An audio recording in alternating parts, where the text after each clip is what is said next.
찬송 부르겠습니다. 430장입니다. 찬송가 430장 부르겠습니다.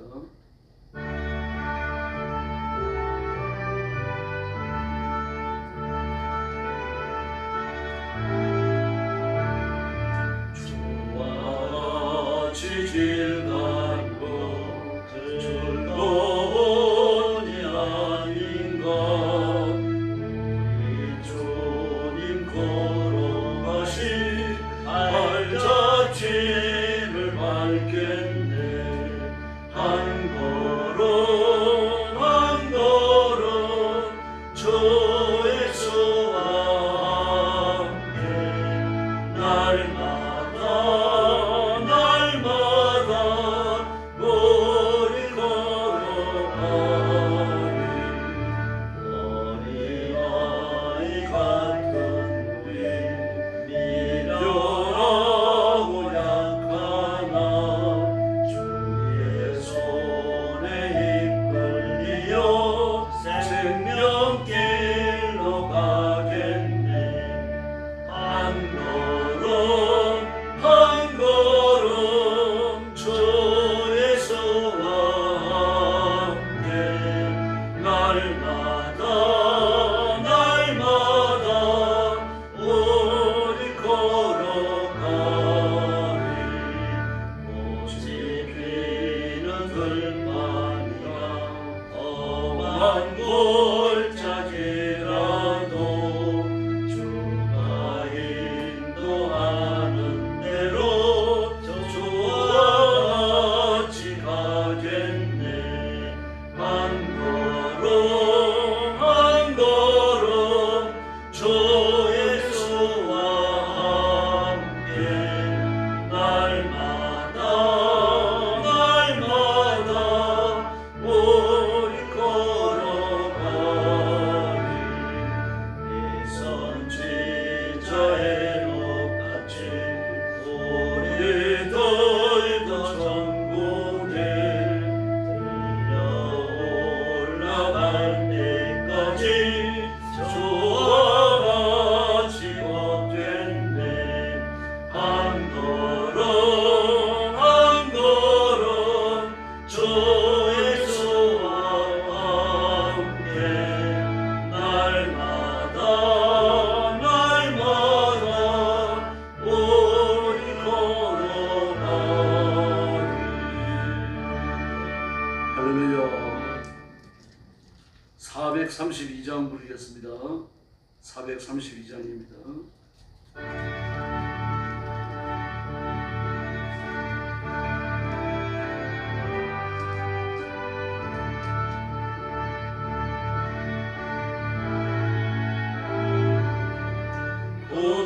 온물결이 설레는 어둠마다 저녁 때 불기도 희미한데 이 풍랑에 배져 항해하는 이 작은 내 사움은 주님이라. 나 돌아오네 두려움 없도다. 주 예수님 넓게요 계시도다.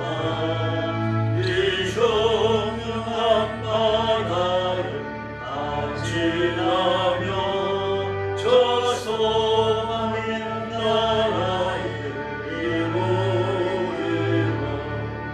그 풍랑이 배를 위협하며 저 깊은 물이 벌려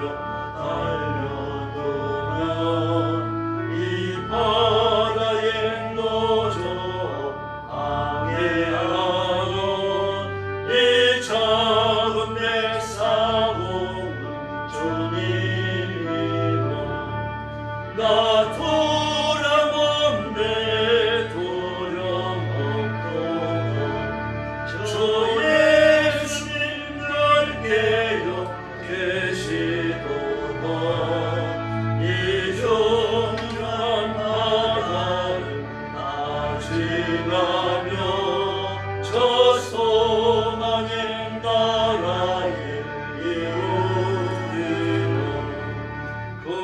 너희로 물결을 명하시며 이 바다는 고요히 잠자리라.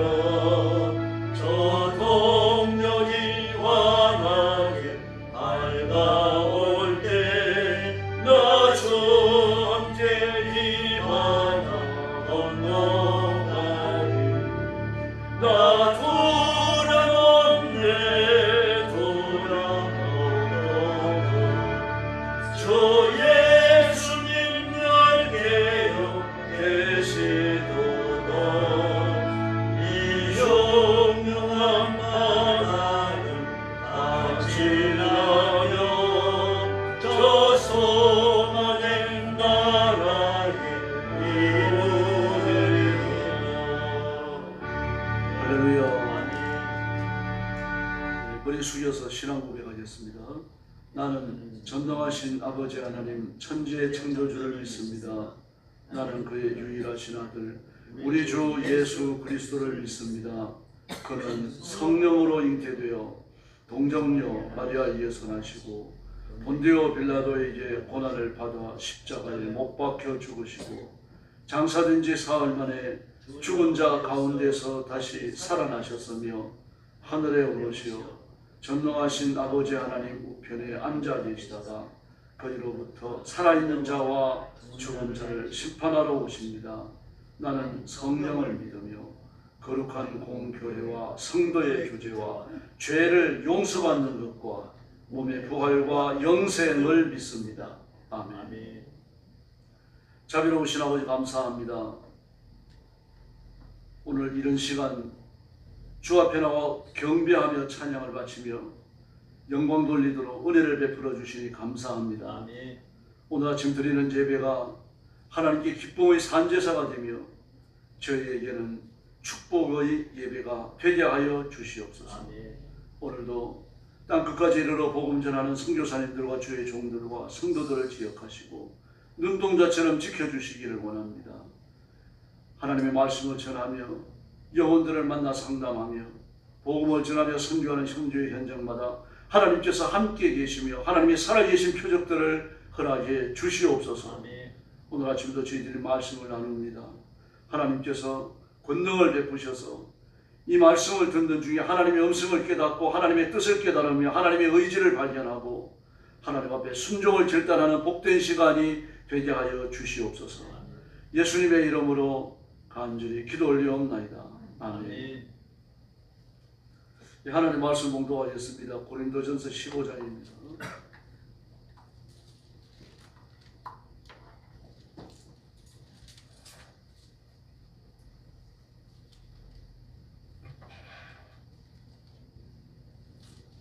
네, 1절 말씀부터 제가 먼저 봉독합니다. 형제들아, 내가 너희에게 전한 복음을 너희에게 알게 하노니 이는 너희가 받은 것이요 또 그 가운데 선 것이라. 너희가 만일 내가 전하는 그 말을 굳게 지키고 헛되이 믿지 아니하였으면 그로 말미암아 구원을 받으리라. 내가 받은 것을 먼저 너희에게 전하였노니 이는 성경대로 그리스도께서 우리 죄를 위하여 죽으시고 장사 진행받으셨다가 성경대로 사흘 만에 다시 살아나사 게바에게 보이시고 후에 12제자에게와 그 후에 500여 형제에게 일시에 보이셨나니 그 중에 지금까지 대다수는 살아있고 어떤 사람은 잠들었으며 그 후에 야고보에게 보이셨으며 그 후에 모든 사도와 맨 나중에 만성되지 못하고 못하여 난 자 같은 내게도 보이셨느니라. 나는 사도 중에 가장 작은 자라. 나는 하나님의 교회를 박해하였으므로 사도라 칭함을 받기를 감당하지 못할지니라. 그러나 내가 나 된 것은 하나님의 은혜로 된 것이니 내게 주신 그의 은혜가 헛되지 아니하여 내가 모든 사도보다 더 많이 수고하였으나 내가 한 것이 아니요 오직 나와 함께 하신 하나님의 은혜로라. 그러므로 나나 그들이나 이같이 전파하며 너희들이 같이 믿었느니라. 그리스도께서 죽은 자 가운데서 다시 살아나셨다 전파되었거늘 너희 중에서 어떤 사람들은 어찌하여 죽은 자 가운데서 부활이 없다 하느냐. 만일 죽은 자의 부활이 없으면 그리스도도 다시 살아나지 못하셨으리라. 그리스도께서 만일 다시 살아나지 못하셨으면 우리가 전파하는 것도 헛것이요 또 너희 믿음도 헛것이며 또 우리가 하나님의 거짓 증인으로 발견되리니 우리가 하나님이 그리스도를 다시 살리셨다고 증언하였습니다. 만일 죽은 자가 다시 살아나는 일이 없으면 하나님이 그리스도를 다시 살리지 아니하셨으리라. 만일 죽은 자가 다시 살아나는 일이 없으면 그리스도도 다시 살아나신 일이 없었을 터이요. 그리스도께서 다시 살아나신 일이 없으면 너희의 믿음도 헛되고 너희가 여전히 죄 가운데 있을 것이요. 또한 그리스도 안에서 잠자는 자도 망하였으리라. 만일 그리스도 안에서 우리가 바라는 것이 다만 이 세상의 삶뿐이면 모든 사람 가운데 우리가 더욱 불쌍한 자이리라. 그러나 이제 그리스도께서 죽은 자 가운데서 다시 살아나사 잠자는 자들의 첫 열매가 되셨도다. 사망이 한 사람으로 말미암았으니 죽은 자의 부활도 한 사람으로 말미암는도다. 아담 안에서 모든 사람이 죽은 것 같이 그리스도 안에서 모든 사람의 삶을 얻으리라. 그러나 각각 자기의 차례대로 되나니 먼저는 첫 열매인 그리스도요, 다음에는 그가 강림하실 때에 그리스도께서 속한 자요, 그 후에 마지막이니 그가 모든 통치와 모든 권세와 능력을 멸하시고 나라를 아버지 하나님께 바칠 때라. 그가 모든 원수를 그 발 아래 둘 때까지 반드시 왕노릇 하시리니 맨 나중에 멸망받은 원수는 사망이니라. 만물을 그의 발 아래 주셨다 하였으니 만물은 아래에 둔다 말씀하신 때에 만물을 그의 아래에 두시니가 그 중에 들지 아니한 것이 분명하더라. 만물을 그에게 복종하실 때에는 아들 자신도 그때에 만물을 자기에게 복종하신 이에게 복종하게 되리니 이는 하나님의 만유의 주로서 만유 안에 계시려 하심이라. 만일 죽은 자들이 도무지 다시 살아나지 못하면 죽은 자를 위하여 세례를 받은 자들이 무엇을 하겠느냐? 어찌하여 그들을 위하여 세례를 받느냐? 또 어찌하여 우리가 언제나 위험을 무릅쓰리요. 형제들아, 내가 그리스도의 예수 우리 주 안에서 가진 바 너희에 대한 나의 사랑을 두고 단언하노니 나는 날마다 죽노라. 내가 사람의 방법으로 에베소에서 맹수와 더불어 싸웠다면 내게 무슨 유익이 있으리요. 죽은 자가 다시 살아나지 못한다면 내일 죽을 터이니 먹고 마시자 하리라. 속지 말라. 악한 동무들은 선한 행실을 더럽히나니 깨어 의를 행하고 죄를 짓지 말라. 하나님을 알지 못하는 자가 있기로 내가 너희를 부끄럽게 하기 위하여 말하노라. 누가 묻기를 죽은 자들이 어떻게 다시 살아나며 어떠한 몸으로 오느냐 하리니 어리석은 자여, 내가 뿌리는 씨가 죽지 않으면 살아나지 못하겠고 또 내 뿌리는 것은 장래의 형체를 뿌리는 것이 아니요 다만 밀이나 다른 것의 알맹이 뿐이로되 하나님이 그 뜻대로 그에게 형체를 주시되 각 종자에게 그 형체를 주시느니라. 육체는 다 같은 육체가 아니니 하나는 사람의 육체요, 하나는 짐승의 육체요, 하나는 새의 육체요, 하나는 물고기의 육체라. 하늘에 속한 형체도 있고 땅에 속한 형체도 있으나 하늘에 속한 것의 영광이 따로 있고 땅에 속한 것의 영광이 따로 있으니 해와 영광이 다르고 달의 영광은 다르며 별의 영광도 다르니 별과 별의 영광이 다르도다. 죽은 자의 부활도 그와 같으니 썩을 것으로 심고 썩지 않은 것으로 다시 살아나며 족된 것으로 심고 영광스러운 것으로 다시 살아나며 약한 것으로 심고 강한 것으로 다시 살아나며 육의 몸으로 심고 신령한 몸으로 다시 살아나니 육의 몸은 있는즉 또 영의 몸도 있느니라. 기록된 바 첫사람의 아담은 생명에 대함과 같이 마지막에 아담은 살려주는 영이 되나니 그러나 먼저 신령한 사람이 아니요 육의 사람이요 그 다음에 신령한 사람이라. 첫사람은 땅에서 났으니 흙 속에 속한 자이거니와 둘째 사람은 하늘에 나느니라. 무릇 그 속한 자는 저 흙 속에 속한 자와 같이 무릇 하늘에 속한 자는 저 하늘에 속한 이와 같으니 우리가 흙 속에 속한 자의 형상을 입는 것 같이 또 하늘에 속한 이 형상을 입으리라. 형제들아, 내가 이것을 말하노니 혈과 육으로 하나님의 나라를 이어받을 수 없고 또 썩는 것을 썩지 않은 것을 육으로 받지 못하리라. 보라, 내가 너희에게 비밀을 말하노니 우리가 다 잠잘 것이 아니요 마지막 나팔의 순식간에 호련히 다 변화되리니 나팔 소리가 나매 죽은 자들이 썩지 아니할 것으로 다시 살아나고 우리도 변화되리라. 죽을 것이 죽지 아니함을 입으리로다. 이 썩을 것이 썩지 아니함을 입고 이 죽을 것이 죽지 아니함을 입을 때에는 사망을 삼키고 이기리라고 기록된 말씀이 이루어지리라. 사망아 너희 승리가 어디 있느냐. 사망아 내가 쏘는 것이 어디 있느냐. 사망이 쏘는 것은 죄요 죄의 권능은 율법이라. 우리 주 예수 그리스도로 말미암아 우리에게 승리를 주시는 하나님께 감사하노니. 58절 같이 봅니다. 그러므로 내 사랑하는 형제들아 견실하며 흔들리지 말고 항상 주의 일에 더욱 힘쓰는 자들이 되라. 이는 너희 수고가 주 안에서 헛되지 않은 줄 알리라. 아멘. 우리 그동안 계속 새벽예배 나오시고 또 기도를 교제하시던 집사님께서 이번에 일이 끝나서 이제 가정으로 돌아가십니다. 계속 기도해 주시고 영적 교제를 나눠주시기 바랍니다. 그 고린도 교회 내에는 부활을 반대하는 이들이 있었습니다. 부활을 반대하니까 일단 예수님의 부활을 반대하는 거죠. 예수님이 부활하셔서 우리도 부활한다라고 하는 부활의 가르침을 정면으로 대처하는 겁니다. 이게 대단히 위험하죠. 왜 그렇습니까? 부활은 우리 신앙의 핵심이에요. 예수님이 부활하지 않으셨다면 십자가도 쇼가 되는 거죠. 재림도 쇼가 됩니다.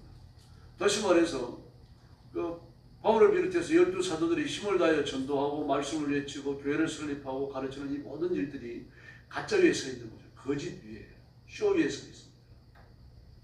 이건 바른 종교가 아니죠. 이런 심각한 위기에 직면해 있었던 것입니다. 그래서 바울은 이 부활에 대해 가지고 한 장 58절이나 됩니다. 고린도 전후서를 통해서 가장 길죠. 이를 통해 가지고 그들의 잘못된 사상을 논박하는 겁니다. 그 만약에 기독교가 이와 같이 가짜 교리 만들어낸 허위 위에 서 있다. 이런 종교가 수천 년 동안 그 세계를 지배하고 그리고 온 사람들의 그 기독교에 교육해가지고 예수 믿고 하나님의 자녀가 되는 이런 사람들은 생각이 변하잖아요. 생각이 변하고 삶의 체계가 변하고 죄를 회개하면서 새 사람이 됩니다. 이 거짓 체계, 가짜 허위가 이런 역사를 일으킬 수 있느냐 말입니다. 더구나 모든 세계인들을 감화시키고 변화시키는 이런 큰 역사, 이걸 수천 년에 걸쳐갖고 일으킬 수 있는 것 말입니다. 그 불가능하죠. 사람이 진실을 위해서 죽기 힘들어요. 더구나 가짜, 허위를 위해서 죽는다? 그 불가능합니다. 우리가 잘 아는 대로 갈릴레오도 어떻습니까? 그 지동설이 과학적인 사실이요, 우주적 사실이라는 것이 이제는 뭐 공문이란 그 과학 원리가 됐잖아요. 과거에는 천동설을 믿었습니다. 지구를 중심으로 온 우주가 돌아간다 그렇게 생각했어요. 근데 갈릴레오가 그 당시에 있던 그 망원경을 가지고 우주를 감시하다 깜짝 놀란 겁니다. 아, 아니구나. 태양을 중심으로 온 별들, 지구를 포함한 별들이 돌아가는구나. 그래가지고 그 파두아 대학에서 그 천문학을 강화하다가 바로 지동설을 가르칩니다. 그래가지고 로마 교황청이 고발이 돼버려요. 교황청이 뭘 압니까? 그런데 그러다가는 이 전통적인 천동설과 어긋난다. 하나님께서 창세기 1장과 2장에서 온 우주를 지으실 때 지구를 중심으로 지으셨다. 그래서 지구에 대한 창조 이야기가 나오지만 다른 것에 대한 창조 이야기는 안 나온다. 지구처럼 자세한 창조 이야기는 이 창세기에 기록되어져 있는데 이건 지구를 중심으로 지어졌기 때문에 성경을 이렇게 해석하는 거예요. 그러면서 그에게 만약에 네가 네 주장을 처리하지 않는다면 너는 사형이다. 그러는 거예요. 그래가지고 그 마지막 재판에서 자신의 그 교리를 진술하면서 내가 그 천문학을 연구한 학자로서 이 망원경을 가지고 온 우주를 관찰했는데 이게 내 관찰 방법이 잘못됐다. 그래가지고 나는 지동설이 잘못됐기 때문에 이걸 처리한다. 그리고 무죄 방면을 받아요.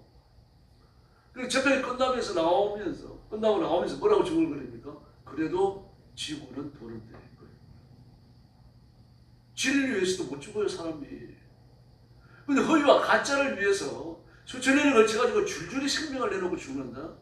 이게 저는 불가능한 일입니다. 하나님은 영원히 살아계시며 예수님 부활하셨고 우리도 부활할 줄로 믿습니다. 아멘. 전통적으로 구약의 유대인들은요 부활을 잘 안 믿었습니다. 구약의 성도들이 부활을 믿는다.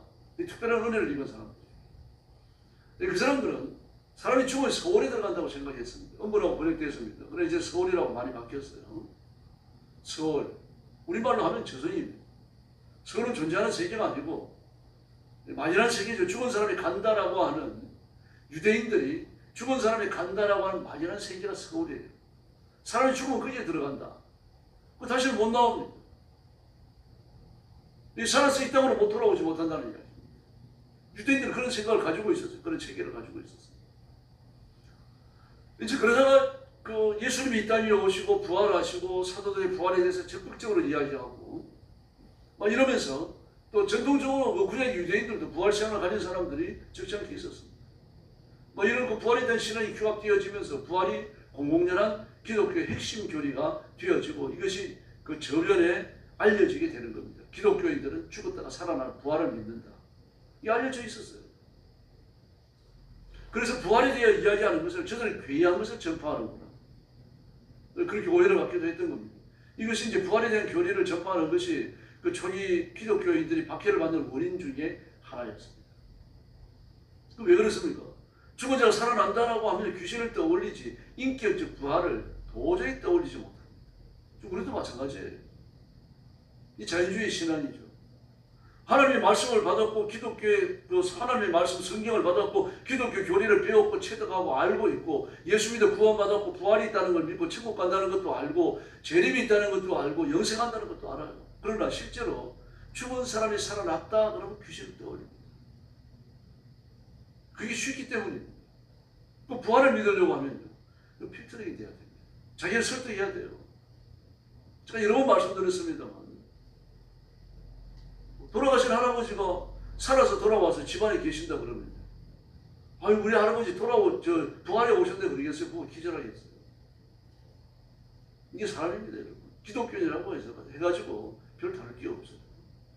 그러므로 하나님의 말씀 앞에 자신을 완전히 굴복시키는 끊임없는 노력이 있어야 되는 겁니다.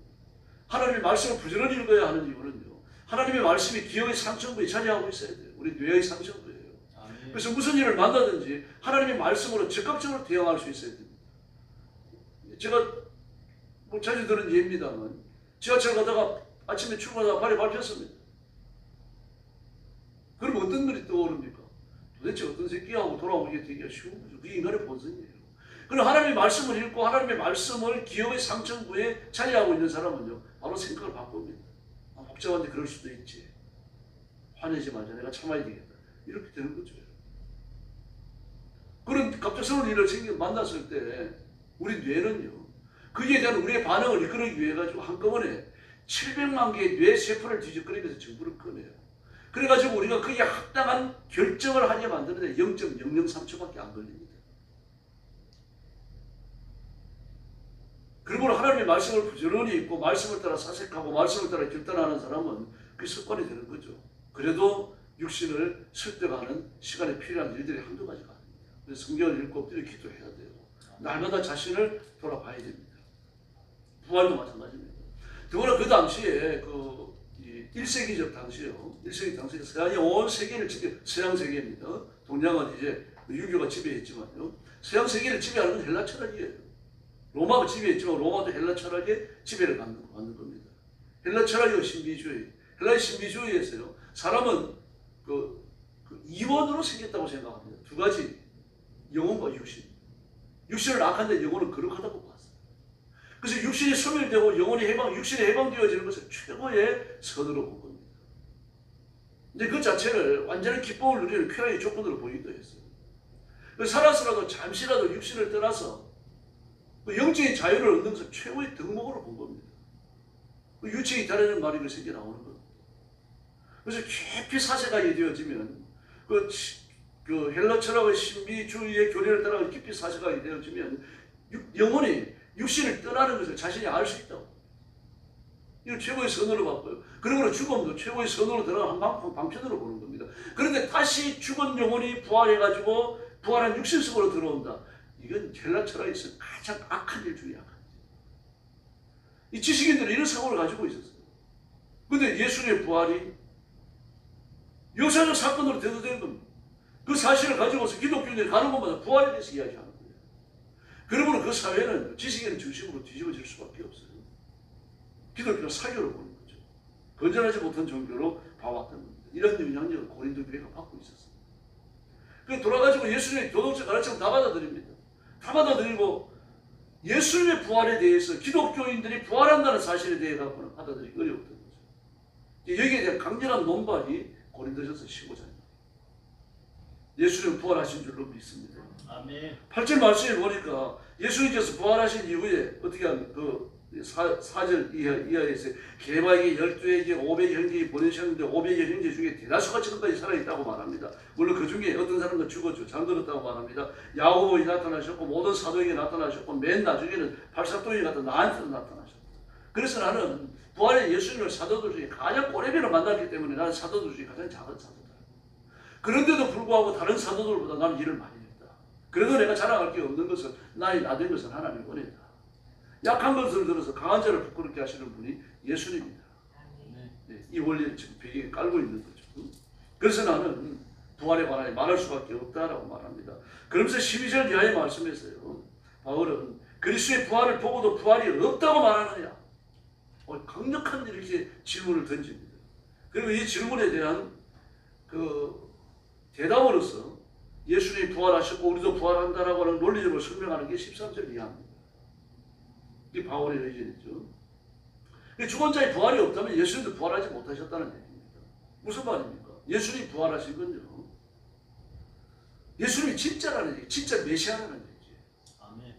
예수님이 십자가 위에 죽으시고 부활하시고 성령님이 오시는 이 세 가지 사건은요, 하나의 사건이에요. 하나의 사건에 대한 세 국면입니다. 예수님이 십자가 위에 우리 죄를 위해서 죽으셔요. 내 죄를 짊어지고. 근데 만약에 예수님이 자기의 죄를 짊어지고 죽으셨다면요, 못 살아나시는 겁니다. 영원한 무덤 속에 계셔야 돼요. 영원한 지옥의 식벌 속에 떨어져 계시는 겁니다. 그럼 우리의 죄를 짊어졌지만 예수님은 원천적으로 죄가 없으신 하나님이신 줄로 믿습니다. 아멘. 그러므로 살아나시는 거예요. 우리 죄를 처리하시고 스스로의 거룩함과 스스로의 성결함으로 죽음의 권세를 깨뜨리고 살아나셨죠. 그러므로 예수님이 진짜 메시아라는 것이 증명됐죠. 근데 예수님이 부활도 진짜고 예수님이 진짜 메시아다라고 하는 것을 우주적으로 증명하고 인치는 사건이 뭡니까? 그게 성령의 임하심이에요. 에스겔서와 요엘서에 나타나 있지 않습니까? 특히 요엘서에 보니까요, 내가 너희를 끄집어내서 고토로 데리고 들어가서 너희들의 마음을 깨끗게 하겠다. 그때 너희들 옷을 찢지 않고 마음을 찢고 하나님 앞에 새롭게 되고 깨끗게 되고 온전케 된 이후에, 맑은 물론 너희 몸을 씻기고 그걸 깨끗게 된 이후에 내가 내 신을 너희에게 부어주겠다고 말씀하시잖아요. 그게 에스겔서와 요엘서의 가르침입니다. 다시 말해서 깨끗게 되지 아니하면 성령님이 안 오십니다. 깨끗게 된 이후에 예수님이 죽으시고 부활하셔가지고 모든 죄를 깨끗게 하신 이후에 그리고 성령님이 임하신 줄로 믿습니다. 아멘. 이 개인적으로도 마찬가지예요. 사도행전 2장에 나오는 베드로의 설교를 보십시오. 너희가 예수를 믿고 그리고 세례를 받아라. 그럼 그 이후에 성령을 선물로 주시리니, 예수 믿고 세례를 받고 죄를 깨끗게 한 이후에, 깨끗해진 이후에 성령님이 오시는 겁니다. 예수님이 오셔서 십자가 위에 죽으시고 부활하셔서 모든 죄를 사하셨다. 이게 진짜다. 이게 역사적 사실이고 우주적 진리다. 이걸 인치는 사건이 뭡니까? 성령님의 임하시의 사도행전 2장입니다. 개인적으로도 마찬가지입니다. 성령님의 임재에 대해 확신이 없는 사람은 거듭났는지 다시 의심해야 돼요. 그 성령님을 거듭난 사람, 성령님이 와서 계시는 사람, 성령님이 임하셔가지고 그 삶을 주관하는 사람의 특징이 뭡니까? 말씀에 대한 철저한 순종이에요. 딴 거 아닙니다. 그래서 고린도후서 13장에서 뭐라 그랬습니까? 너희가 거듭났고 하나님의 자녀가 된 것이 사실이라고 하면은 그 사실을 확정하라고 말해요. 너희가 확정해라. 딴 사람이 알 수 있도록 확정하라고 말해요. 이 확정이 없다면 너는 버리는 자다. 무서운 말을 합니다. 다시 말해서 고린도 교회가 하나님 앞에 순종하고 하나님의 말씀을 따라 살고 부활을 믿고 새 생명을 얻었으니까, 하나님의 영생하는 생명, 예수님의 부활의 생명을 얻었으니까 그게 합당하게 살아야 된다 이겁니다. 그래서 그게 합당하게 살지 아니하고 죄를 말입니다. 막 너절너절너절하게 말입니다. 막 이렇게 누더기같이 기워진 것을 말입니다. 입고 살아가니까요. 그거 버리지 않는다면 거룩함을 이루기 위해서 사단과 싸우고 죄와 싸우고 삶의 영역에서 거룩함을 확보하지 못한다면, 이걸 너의 삶 속에 증명하지 못한다면, 여전히 거친 상관을 하고 여전히 우상숭배를 하고 여전히 은사받은 자들끼리 겨루고 이런 죄들을 짓고 있다면 너는 버리면 자라는 거지. 은사가 문제가 아닙니다. 예수님도 같은 말씀을 하셨잖아요.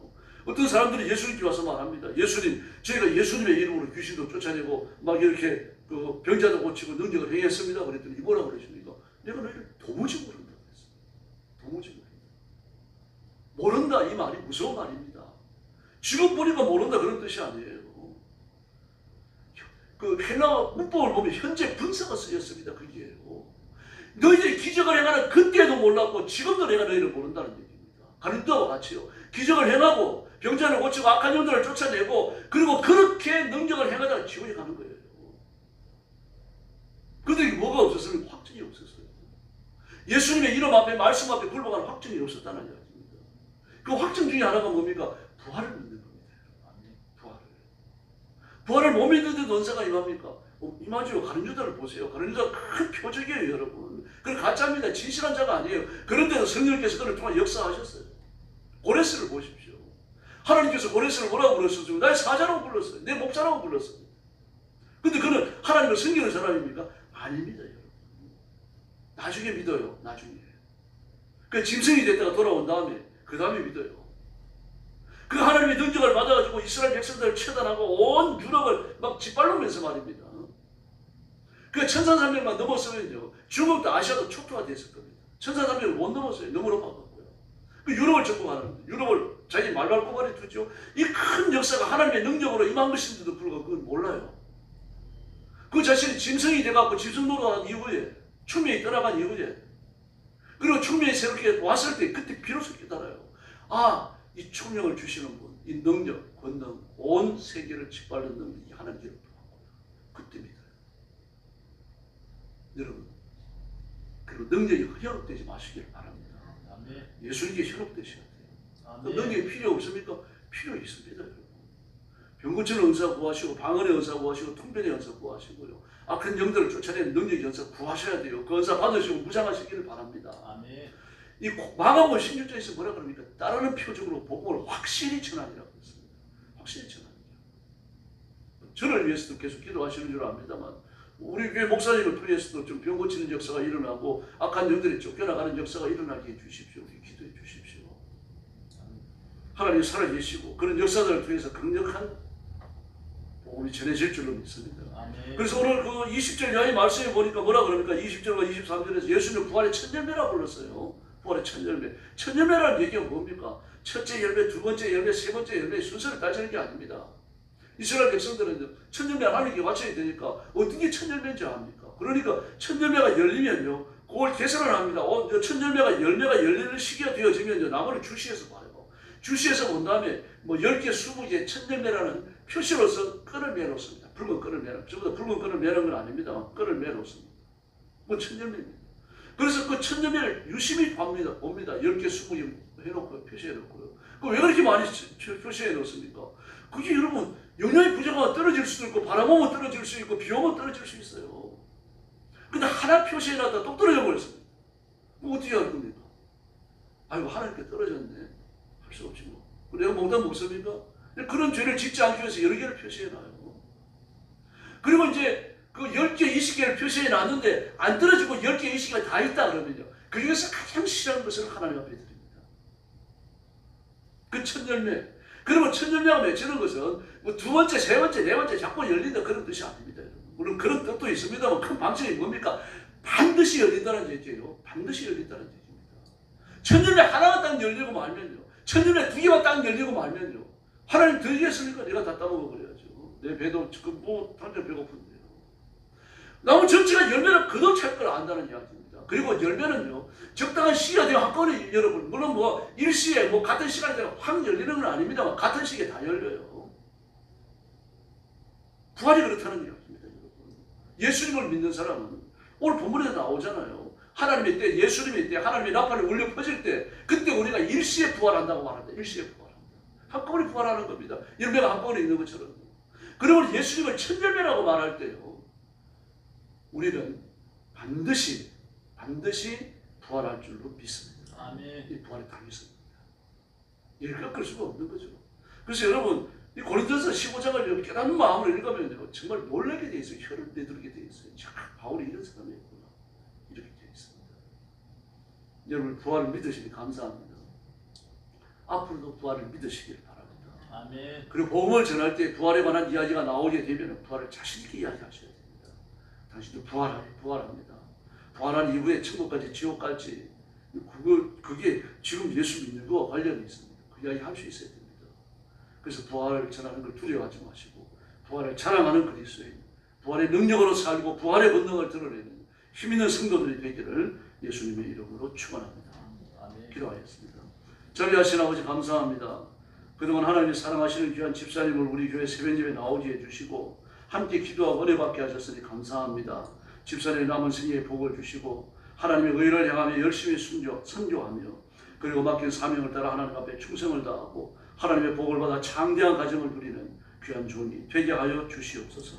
오늘도 주 앞에 엎드린 성도들을 기억하시고 하나님의 가슴에 품으시고 복내려 주시기를 원합니다.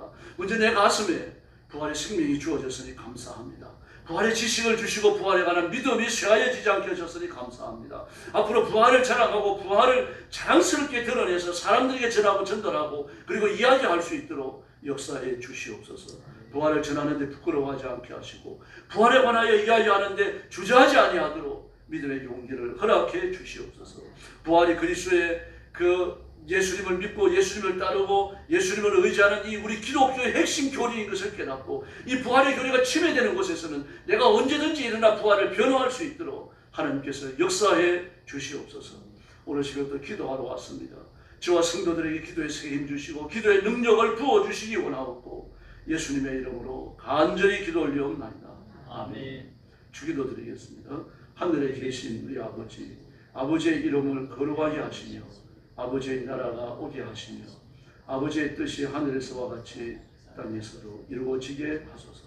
오늘 우리에게 일용할 양식을 주시고 우리가 우리에게 잘못한 사람을 용서하여 준 것 같이 우리 죄를 용서하여 주시고 우리를 시험에 빠지지 않게 하시고 악에서 구하소서. 나라와 권능과 영광이 영원히 아버지의 것입니다. 아멘. 합심 기도하겠습니다. 자비하신 아버지 하나님 감사합니다. 오늘 아침도 주신 주옵소서. 엎드려 경배하며 하나님 앞에 모습을